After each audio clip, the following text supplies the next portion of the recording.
In the 1920s, Adolf Hitler promoted the idea of Lebensraum, living space. The German population was, he said, too great in every sense to be confined within its present borders. And he knew that Germany could spread in only one direction. We National Socialists are ceasing the endless German movement to the south and west and leveling our gaze at the land in the east. That war to seize the land in the east was a war of unfathomable cost. It was Adolf Hitler's war.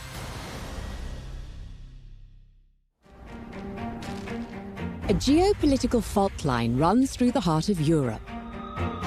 The Ottoman Empire, the Russian Empire, the Austro-Hungarian Empire, and the German Empire once occupied the land from the Baltic to the Black Sea.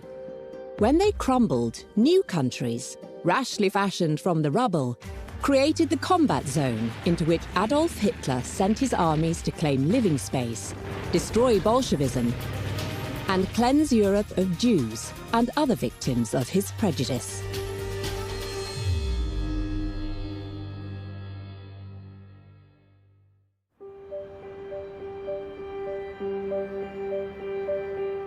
Berlin, November the 5th, 1937. At a meeting with the heads of his armed forces, Adolf Hitler explained the Nazi program. Colonel Friedrich Hossbach took the minutes. Hitler dismissed the idea that Germany could ever be self-sufficient behind its present borders. The only remedy lay in the acquisition of greater living space. The space necessary can only be sought in Europe. There had never been, in former times, spaces without a master, and there were none today. The attacker always comes up against the possessor. The aim of German policy is to make secure and to preserve the racial community. It is therefore a question of space. The question for Germany runs, where can she achieve the greatest gain at the lowest cost? Hitler took the first step towards answering that question in Führerbefehle, or Hitler Directive, number 1, issued on the last day of August, 1939. Since the situation in Germany's eastern frontier has become intolerable and all political possibilities of peaceful settlement have been exhausted, I have decided upon a solution by force.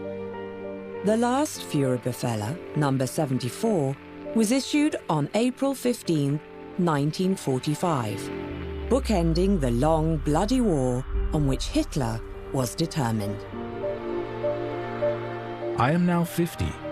I would rather have the war now than when I am 55 or 60. In a war where civilian casualties greatly outnumbered those of the battlefield, the cost of the fighting presents an extraordinary comparison. For every 2 Americans killed, Britain and her empire lost 3 people. The Japanese, 12. The Germans, 22, of whom 19 were killed on the Eastern Front. And the Soviet Union? 184. All the time, people are trying to mobilise us for things. Why is it that some ideas take hold and others don't? And this is an instance where the experience and the leadership are in place to mobilise people in a particular way. The particular way in which, according to Hitler, Germany could achieve the greatest gain at the lowest cost was to go east. Britain and France tried to check Hitler's ambition through concession and compromise. They failed.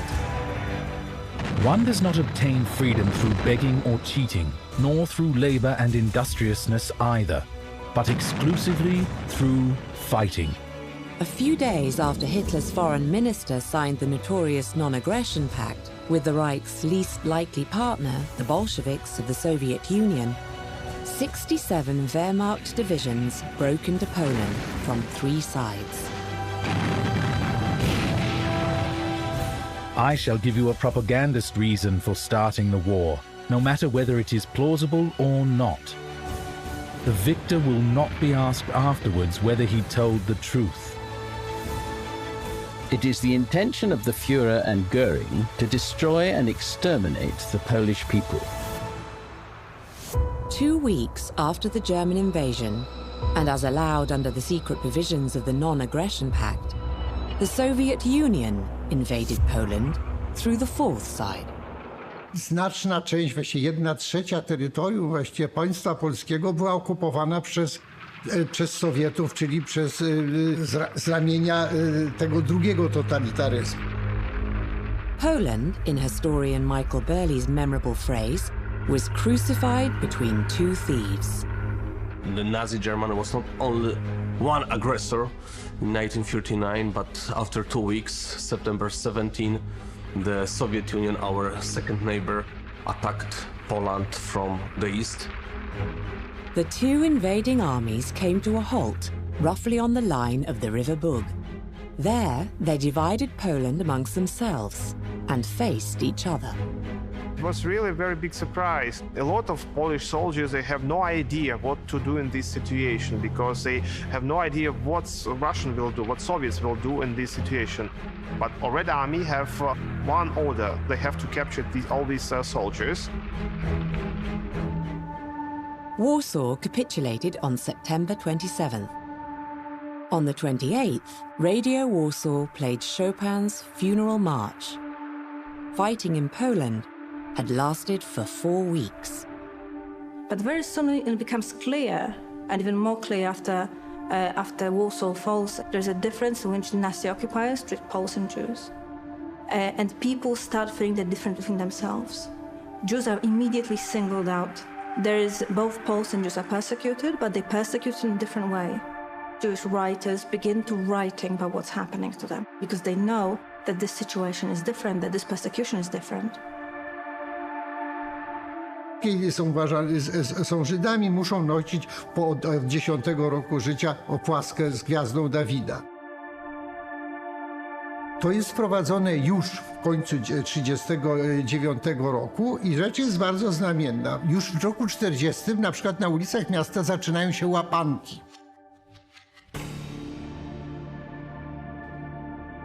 Because they initially write about it as a pogrom. They say this is the longest pogrom in Jewish history. At the end of November, the people of the Soviet-occupied territories of eastern Poland became Soviet citizens by decree. Instructions from Moscow defining anti-Soviet elements included stamp collectors, because it was assumed that they had foreign contacts. 291,513 Polish citizens were packed off to the Gulag, and in April 1940, 21,892 Poles, mainly army officers, were shot by Soviet killers at sites including the Katyn Forest. As the Soviet Union absorbed its conquest of eastern Poland, Germany did likewise in the west. Germany's plan was to absorb western Poland, thought capable of Germanization, and exploit the central part called the General Government, where Hans Frank, formerly Hitler's lawyer, was installed as Governor General. Frank proclaimed that Poland is a nation governed by the demands and desires of the Third Reich. The Poles have no rights whatsoever. By late September 1939, Reinhard Heydrich, founder of the Sicherheitsdienst, the security service, and, according to Hitler, the man with the iron heart, could boast of the Polish upper classes, a maximum of 3% is still present. Heinrich Himmler believed that with the murders, the idea of a Polish nation would simply disappear. It did not. Poland was defeated, but it did not surrender. Polish government began to operate in exile, first in France, then in London, in Great Britain. In the September 1939, Polish underground state, which was fully subordinated to the government in exile, was created, and it was on the one hand, military part with the home army. It was administration, it was education, there were media, there were courts issuing verdicts against collaborators. It was well-organized structure. Poles created a secret school organization. Even I know a few cases that people defended their PhD thesis in these secret universities. Also, there was a secret parliament consisted of 4 main parties. The pseudoscience of race is the only constant in Nazi ideology. How are we to understand it? Mein Kampf, My Struggle, is Hitler's sprawling part-autobiography, of which historian Alan Bullock said, the indelible impression left by its 700 pages is the vulgarity of Hitler's mind. In the book, Hitler describes an incident in Vienna where he suddenly came upon a being clad in a long kaftan with black curls. Is this also a Jew, was my first thought. Is this also a German? It was a Hasidic Jew, whose curls interpret a verse in Leviticus. You shall not round off the corner of your head, and you shall not destroy the edge of your beard. The defining characteristics of the Hasidic movement would be more of a focus on the emotional rather than the intellectual, on mysticism and having a connection to God. Centuries of expulsion had shifted Jewish life to Eastern Europe, where the Hasidic movement that so startled Hitler had begun. The result was that with the invasion of Poland, the number of Jews under Nazi control jumped from 300,000 to 3 million. But to Adolf Hitler, they were not 3 million. They were one enemy, a race. There's no way that they can integrate into us because I've closed the conceptual boundaries by creating this fiction of race. Hitler was not interested in the 2,000 years of anti-Judaism that branded Jews as Christ killers. It was a mistake, Hitler said, to think of Jews as a religious community when actually they are a race. Before it was, more or less traditional religious anti-Judaism. But in the end of 19th, beginning of 20th century, there is a switch from religious to racial anti-Semitism. From religious to racial. It was extremely dangerous physically for Jews, actually. Between 1933 and 1943, the Nazis enacted some 400 anti-Jewish laws and decrees. Most restricted movement, activity, access to professions. But some on the list Victor Klemperer compiled in June 1942 are less comprehensible. A ban on going to the barber, the surrender of all dogs and cats, a ban on purchasing flowers. If you see a Jew caring for an animal, caring for flowers, showing human emotions, it begins to rehumanize them. Rats probably don't care for pets. Rats don't care for flowers, tend to them. Humans do. And if you see Jews doing this, it rehumanizes them. Jews were, in the words of diarist Chaim Kaplan, who would die in Treblinka, driven out of the society of the human race. In the cities and towns, from the very beginning, Nazis start to create so-called ghetto for Jewish population. The time has come to drive this rabble into ghettos, and then epidemics will erupt, and they'll all croak. The first driving of Jews into a ghetto was at Piotrków in October 1939.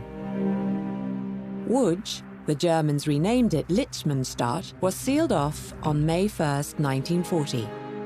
Warsaw, which had the largest Jewish population of any European city, enclosed 500,000 Jews by November. So we have this city, because it is a city, it reaches up to 400,000 people. were all locked up in a relatively small part of Warsaw. We could say waiting, because they don't really know what's happening. Black melancholy reigned in our courtyard. Under these living conditions with 5-10 people sharing one room, there's a health crisis, obviously. There are diseases. It is a joy to finally be able to physically attack the Jewish race. The more that die, the better. In November, Colonel Helmuth Stief wrote to his wife, "The extermination of entire races, including women and children, is only possible by a subhumanity that no longer deserves the name German. I am ashamed to be a German." Helmuth Stief, Hitler called him, a poisonous little dwarf, later conspired against the Führer and was hanged on August 8, 1944. The first mass killing of Jews in Warsaw took place before the end of November. In a report that reached Hitler, General Walter Petzel, commanding 1st Army Corps, complained of public shootings where selection is entirely arbitrary, and the conduct of the executions in many cases disgusting. On December 7th, Hitler issued a decree which instructed that persons endangering German security vanish without a trace into the night and fog.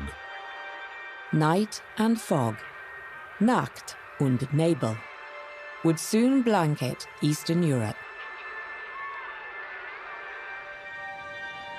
We cannot shoot 2,500,000 Jews. Neither can we poison them. A van was set up as a mobile gas chamber. The words Kaiser's Café Geschäft, Kaiser's Coffee Company, were painted on its side. Judged a success, by 1942, 8 gas vans were operating in Belarus alone. In 1940, Walter von Brauchitsch, head of the army, described such actions as ethno-political measures ordered by the Führer for the security of the German living space in Poland. Living space, Lebensraum, was the reason Germany gave for violating Polish sovereignty. The Soviet Union offered something equally self-serving. The annihilation of Poland would mean one fewer bourgeois fascist state to contend with. With Poland's fate settled, Hitler turned his thoughts to what his next move should be. During the fighting in Poland, France and Britain had 100 divisions facing 23 German divisions. They had declared war, but they did not attack, and nothing had disturbed the peace of Western Europe since the invasion. But the fact remained that Britain and France had declared war. To the consternation of his generals, Hitler decided to deal with this threat before turning to the war he wanted. It looked that up to a point Hitler didn't want war against Great Britain. He thought that Britain was a very good colonial state.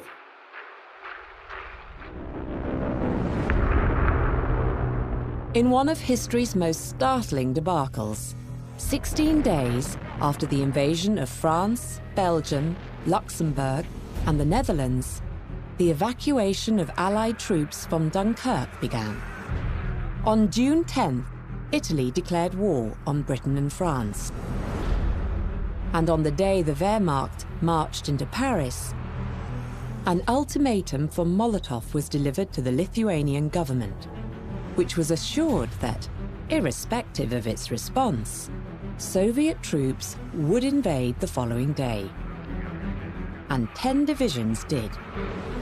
A day later, the Soviet Union occupied the other Baltic republics. Slavism is spreading. Our price for Russia's neutrality. Звичайно, найбільшими гравцями на тогочасній європейській мапі у східному регіоні виступали Німеччина і Радянський Союз. Після того, як, власне, ці дві великі тоталітарні держави розподілили з собою сфери впливу, Ми знаємо, що In mid-June, the Soviet Union deported 100,000 people from the Baltic states. More before, more after, for often risible reasons. One woman was murdered because, according to the official report, she was caught singing Latvian folk songs.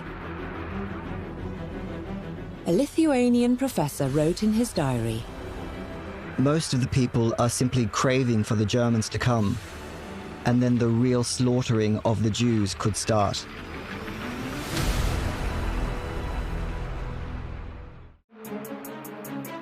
On July 13th, Germany's bombing offensive struck against airfields and factories in England.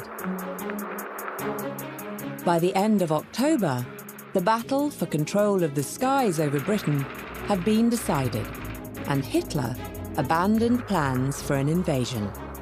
He turned east. With Russia smashed, Britain's last hope would then be shattered. Germany will then be master of Europe. On October 1st, the German army commenced Operation Otto, constructing and upgrading road and rail communications to the Soviet border. And Poles were reminded that the produce of their farms was for the use of the Reich. When we look at the countryside, we see peasants that are once more being robbed. Their harvest is taken from them. They are required to deliver a certain amount of corn, potatoes, whatever. And once they can't deliver it, the Germans don't care why they can't deliver it. It's not, well, there was a lot of rain, so we couldn't bring in the harvest. No, I mean, for the Germans, it's just, it's not there, so we'll punish you. The miller Nijinsky has acted against the regulations for ensuring food supplies, so his mill has been burned down. In November, at a ceremony in Vienna, Hungary joined the Axis. Romania, which would contribute more troops to the war than any other Axis partner, signed the Tripartite Pact. Slovakia followed. Bulgaria joined in March. Tsar Boris III signing up on the day the German troops entered his country. The popular image of the Eastern Campaign is of Germany acting alone. But these allies added hundreds of thousands of troops to the Axis order of battle. Not that Hitler was inclined to acknowledge their contribution. On December 18th, Hitler Directive 21 began. The German armed forces must be prepared, even before the conclusion of war against England, to crush Soviet Russia in a rapid campaign. Preparations for a rapid campaign, Operation Barbarossa, were to be completed by May 15th. And the final objective, the 11-page directive explained, was to erect a barrier against Asiatic Russia. Загальна мета операції «Барбаросса» – це був вихід на так звану лінію 2А Архангельськ-Астрахань і тим самим опанування найбільш розвинутої частини Радянського Союзу. The AA line is approximately 2,700 kilometers long, more or less the equivalent of New York to Los Angeles, or Paris to Istanbul, and Nizhny Novgorod, then known as Gorky, sits in the middle of the line, more than 2,000 kilometers from Berlin. Hitler and his generals tried to persuade themselves that they would destroy the Red Army near the borders, and that would take a month or so, and then there will be 2-3 decisive battles. And if you study Barbarossa plan, you will be surprised how vague it is. Hitler understood that Barbarossa would, as he said, make the world hold its breath. All the advantages were on the German side. The best armor, the best officers, the best military culture. Between January and June 1941, 17,000 trains ferried German troops towards the Soviet border. In March, Hitler addressed 250 of his senior commanders at a planning conference. It was a part of the great campaign which started even on the eve of the war, to explain to a German soldier how should he fight Russians. And he basically explains this will be a war of annihilation. We have to understand this is going to be a different war from the war in the West. The war against Russia cannot be fought in knightly fashion. The struggle is one of ideologies and racial differences and will have to be waged with unprecedented, unmerciful, and unrelenting hardness. Any German soldier who breaks international law will be pardoned. General Jodl, hanged for war crimes in 1946, noted broad agreement that, following conquest of the Soviet Union, the Jewish Bolshevik intelligentsia must be eliminated. This endorsement from the highest levels, this idea that we're not going to punish you if you commit these acts, this created an atmosphere in which it became routine almost to commit what were in effect horrific acts. In October 1940, playing catch-up with his fellow dictator, Mussolini, with implications for the forthcoming campaign in the East, had sent his troops to invade Greece. Less than a month later, the Greeks defeated the Italian Ninth Army. When British forces arrived in Greece, Hitler, partly from loyalty and partly from concern for his southern flank, was obliged to aid his ally, smashing through the resistance that had so embarrassed the Italian invaders. Even now, our racial creed is penetrating nation after nation. In March 1941, President Roosevelt signed the Lend-Lease Act, and the Wehrmacht began aligning forces against their start positions for the invasion of the USSR. The armour of Army Group South moving to Krakow. Also in March, a document proposing a Gesamtlösung der Judenfrage, a comprehensive solution to the Jewish question. It would be developed into the Endlösung, final solution, was presented to Reichsmarshal Göring, who had commissioned it. In this way, the war behind the war was embossed on the coming fight, which minutes of a German planning meeting noted, can only be waged if the entire Wehrmacht is fed from Russia. Many tens of millions of people will become superfluous and will have to die or migrate to Siberia. By May 10th, plans for Operation Barbarossa were complete. They were based on the best information provided by German intelligence, which calculated that the USSR's deep reserve comprised about 30 major military formations. The true number was closer to 140. Messages intercepted by British intelligence confirmed that Axis formations would be in place by May 20th. Earlier, the USSR's most reliable spy, Richard Sorge in Tokyo, had told Moscow that Germany would launch its invasion between June 20th and 22nd. One of 80 warnings that Stalin received and rejected. According to one of his biographers, the intelligence Stalin believed useful was the price of fleeces in Berlin.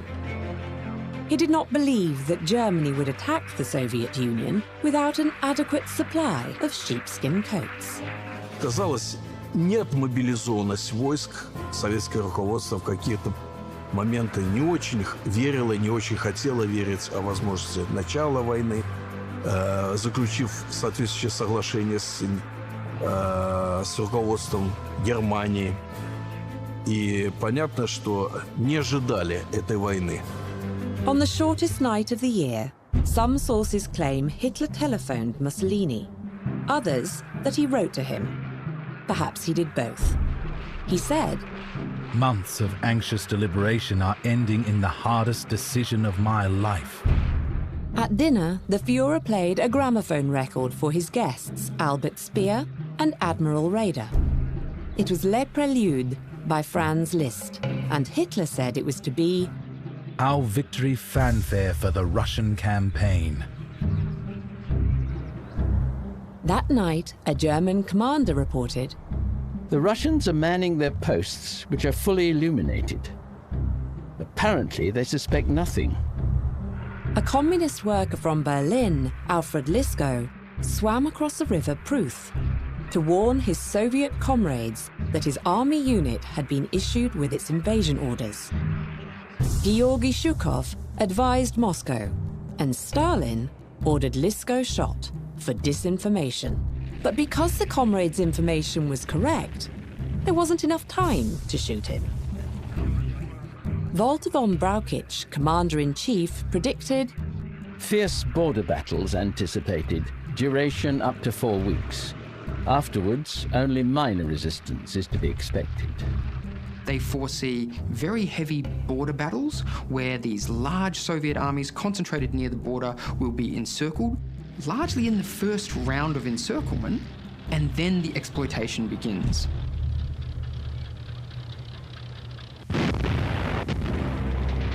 Barbarossa-Tag, June 22nd, 1941, is one of history's great punctuation points.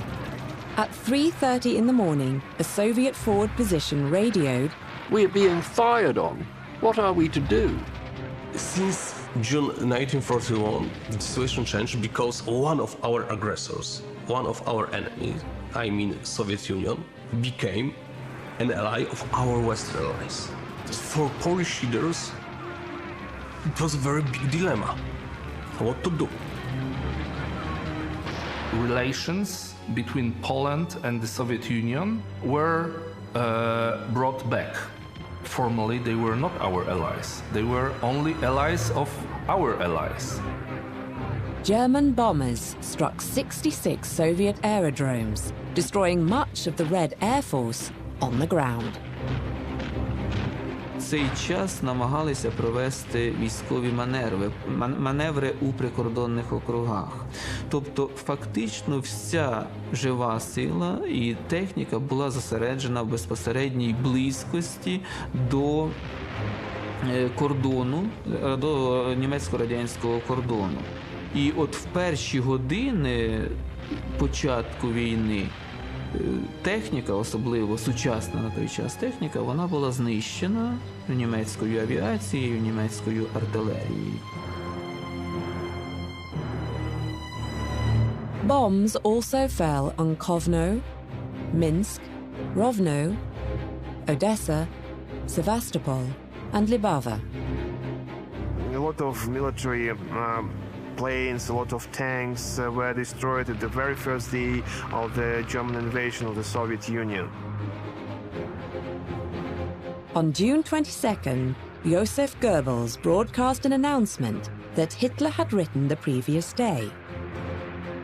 The hour has come in which it is necessary to go into action against the conspiracy of Jewish Anglo-Saxon warmongers and Jewish powerholders of the Bolshevik center in Moscow. General Erhard Raus, commanding 6th Panzer Division, said, "The German soldier who crossed into Russian territory felt that he entered a different world." They were a kind of crusaders. They wanted to bring European civilization here. They turned into criminals which fought Soviet people, which burned the whole villages, which were to kill women, children.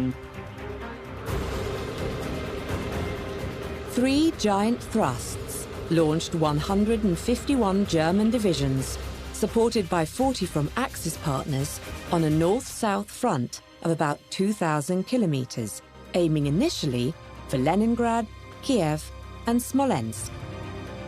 Група армії «Північ» мала собі за мету знищення радянських військ на північно-західних кордонах і захоплення Ленінграду. Група армії «Центр» мала собі за мету розгром радянських військ в Білорусі і далі прорив на Москву. Група армій «Південь» мала розгромити радянські війська на території України, захопити найбільші продовольчі та промислові райони, захопити Київ, вийти в район Донбаса і далі вийти на лінію Волги, на лінію Сталінграда. In the East, a process will repeat itself as in the conquest of America. Our Mississippi must be the Volga. What India was for England, the territories of Russia will be for us. The plan, insofar as the notoriously ad-lib Nazi regime had plans, was to dismember Russia in Europe, creating 4 political entities. The first of these, Ostland, the 3 Baltic states and part of Belarus, were judged, like Western Poland, capable of Germanization. The story in Moscow was pandemonium. When Zhukov phoned the Kremlin, he was told that Stalin was asleep. Wake him immediately. The Germans are bombing our cities.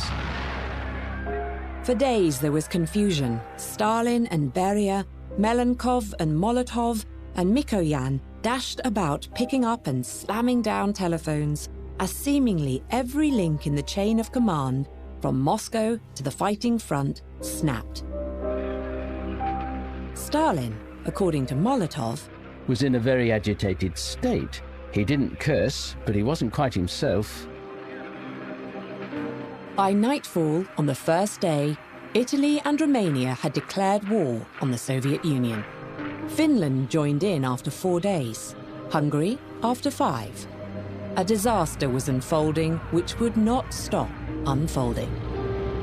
Panzer groups are driving deep into the Soviet Union, but that doesn't mean that all the Soviet armies behind them have surrendered or have broke. So there's a lot of rear area fighting, and soldiers have to react to this.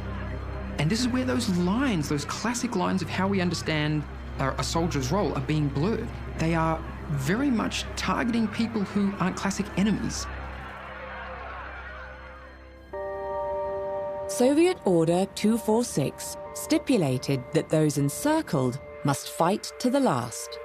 Those who prefer to surrender are to be destroyed by any means available, while their families are to be deprived of all assistance. Stalin took time to accept that he had been duped, and a couple of days of disappearance to test the mechanism of power and learn that he had not lost authority. His gang went to see him at his dacha in Kuntsevo and told him they proposed setting up a state defense committee. Stalin asked, "With whom at its head?" And Molotov and Melenkov and Beria said, "You, Comrade Stalin." In this episode, Stalin's team played a role. Molotov was responsible for foreign policy. Mikoyan was responsible for food provision, for land-lease, for trade. Malenkov was responsible for heavy industry, for aircraft construction. They played like a single team. German confidence had been buoyed by many things. France had collapsed. Russians were subhuman. Little and weak peasant people. The Red Army had fumbled badly in the Winter War against Finland and lost leading officers to Stalin's purges.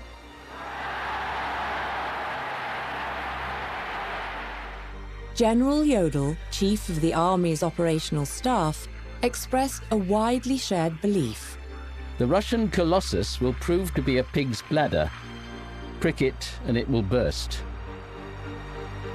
It was problematic for the German military that the prejudice of Nazi race theory was riveted onto their planning.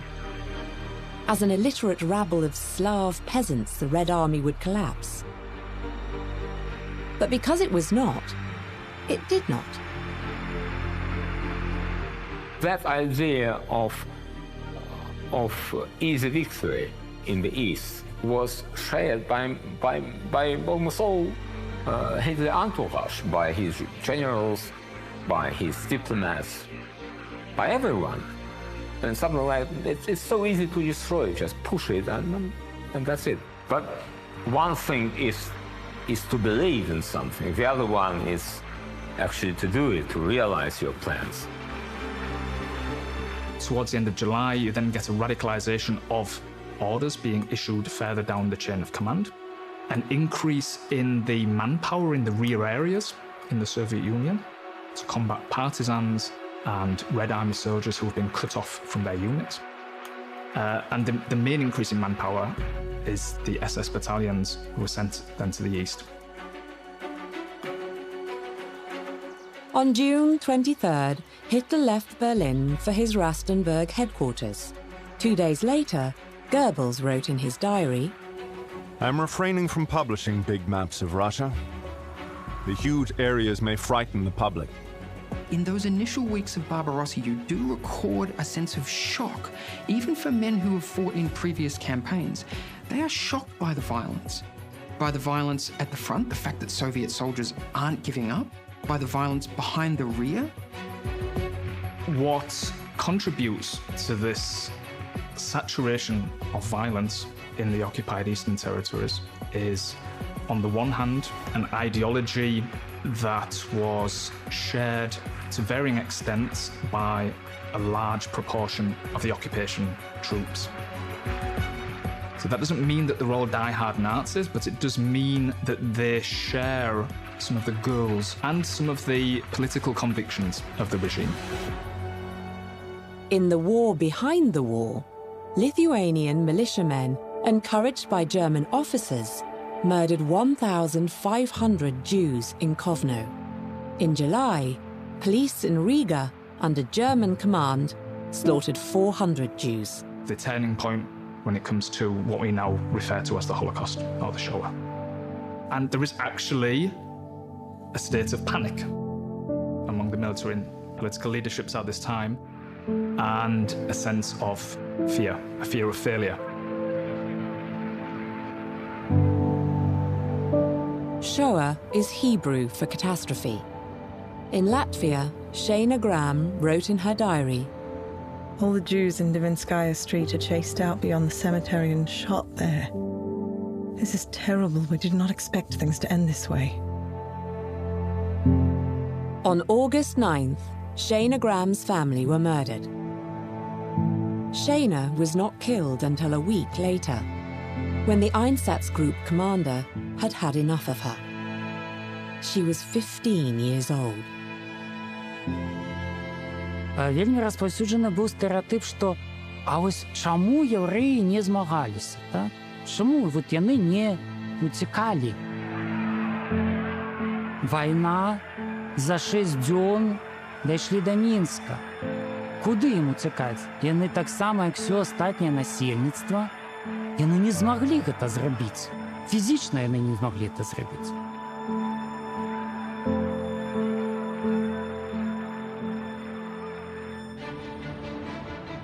A few days after the invasion, Pravda was describing the conflict as a fatherland war. Significantly, the Russian people were not being told that they were defending the revolution, but that they were defending Russia. That day, ominously, von Manstein's surging 56th Motorized Corps had to pause at the western Dvina River to allow the infantry to catch up. So how many overall of the 148 German divisions in the Operation Barbarossa, how many of those are motorized or panzer divisions? Only about 30. The rest are infantry divisions. So the vast bulk, the real backbone of the German army, is coming at a much slower speed. Army Group Center, advancing towards Minsk, was commanded by General Fedor von Bock, who recognized an opportunity to bypass Minsk, accelerating his advance on Moscow. But because it seemed to the Führer that Blitzkrieg was being repeated, he insisted von Bock continue the attack on Minsk. But all was not as it seemed. Just 6 days into the campaign, 7th Panzer Division, spearheading Army Group Center's push, reported a 50% loss of Mark II and Mark III tanks, and an unsustainable 75% loss of Mark IV models. You need to flush out these engines, you need spare parts. Well, that all happens back in Germany. That's what you've done in the past campaigns. You go back to the factories. The planning is not there. This is predicated on big border battles, and that hasn't won the war for us. Now what do we do? Losses, mainly due to mechanical failure, were reported plus or minus throughout the Eastern Army, the Ostia. And there was still a long way to go.